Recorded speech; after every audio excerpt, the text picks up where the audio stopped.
This is a quick and dirty one. I'm based in the UK and often have to travel for work via train to our head office.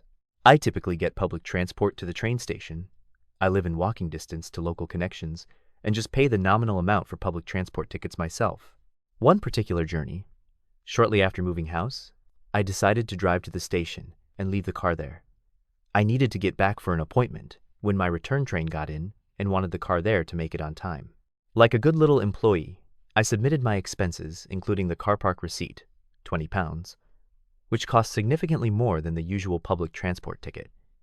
Eagerly awaiting reimbursement, I was disappointed to get an email advising, as per travel and expense policy, I was unable to claim driving-related expense without completing a specific driving for work attestation and supplying updated car insurance proving my car was insured by me, at cost to me personally, for driving for work, not commuting, which essentially this was. Fine, I thought. You know what?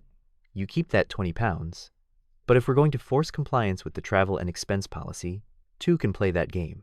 Suddenly, all the 2-hour, 52-minute trains were inconvenient, and I had to book different, slightly longer 3-hour, 4-minute trains, making them, under the travel and expense policy, eligible for first-class travel. Oh, and as my journey time is longer than 3 hours, as per travel and expense policy, I'm now eligible for overnight stays, which of course mean that I can submit expenses for meals as I'm away from home in a hotel for my evening meal, as per the travel and expense policy.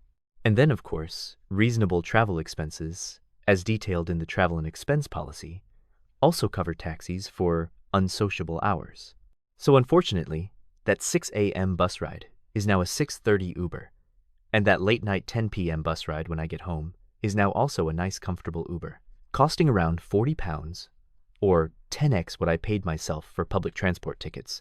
I think I've more than tripled the cost of my having to travel to head office on each trip, purely out of spite over £20, by maliciously complying with the good old, yep, you guessed it, travel and expense policy.